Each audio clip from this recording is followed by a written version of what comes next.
பிரியமானவர்களே, உங்கள் யாவரையும் வழிகாட்டிங்கிற இந்த அருமையான நிகழ்ச்சிக்கு அன்போடு வரவேற்கிறோம். எங்க திரும்பினாலும் வேதனை, வருத்தம், சஞ்சலம், இதற்கு முடிவே இல்லையா? எல்லா காரியத்திற்கும் ஏசப்பட்ட ஒரு முடிவு இருக்கு. எனக்கு கூட ஒரு காரியம் ஞாபகம் வருது.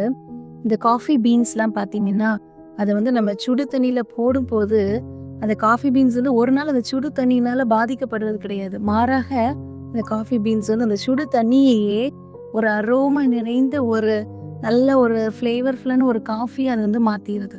அதே போலதான் தேயிலுடைய டீ பேக்காக இருந்தாலும் சரி, தேயிலுடைய இலையாக இருந்தாலும் சரி, கொதிக்கிற வெந்நிலையோ பால்லையோ போட்டாலும் அது பாதிப்படையாதபடிக்கு அருமையாக சுவையான ஒரு டீயை நீங்களும் நானும் குடிப்பதற்கு நறுமணம் வீசக்கூடிய டீயை அது உருவாக்கி கொடுக்கறத நம்ம பார்க்க முடிகிறது.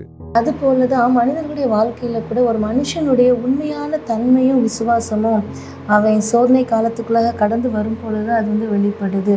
பொதுவாகவே மனுஷங்க ஒரு வேதனையான காரியத்துக்குள்ளாகவோ ஒரு பாடுகள் நிறைந்த பாடுகள் வழியாகவோ கடந்து செல்லும் பொழுது நிறைய நேரம் மனசு தோண்டு விடுறாங்க, அல்லன்னா அவங்க இருதயம் நீர்த்து போயிடுது.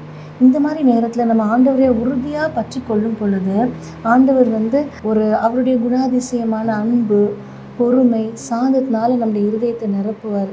அந்த அந்த குணாதிசயத்தினால நம்ம நிரப்பப்படும் பொழுது நமக்கு சுற்றி இருக்கிற அந்த சூழ்நிலைகளை நம்ம மிகவும் ஆசீர்வாதமானதாகவும் ஒரு நறுமணம் நிறைந்த சூழ்நிலையாகவும் நம்ம மாற்றி விடலாம்.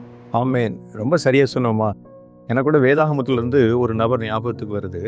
யோசேப்பு என்கிறவர் தன்னுடைய வாழ்க்கையில பல சோதனைகளுக்குள்ள போடப்படுகிறத வேதம் நமக்கு காண்பித்து கொடுக்கிறது. அதிலும் குறிப்பாக சிறைச்சாலை என்கிற மிகவும் கடினமான ஒரு சுடுநீரில ஒரு சோதனையில அவர் தூக்கி போடப்படுகிறார்.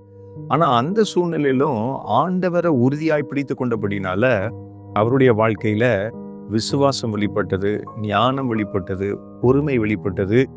இதன் மூலமாக அந்த எகிப்து தேசம் முழுவதற்கும் ஆசீர்வாதத்தை அது பெற்றுக் கொடுத்தது. ஒரு பெரிய நறுமணத்தை அந்த இடத்துல உண்டாக்குகிறத வேதம் நமக்கு காண்பித்து கொடுக்கிறது. எகிப்து தேசம் மாத்திரம் அல்ல, நம்முடைய சொந்த குடும்பத்தாருக்கும் அது ஆசீர்வாதத்தையும் ஒரு பெரிய நறுமணத்தையும் கொடுத்ததாக பார்க்க முடிகிறது.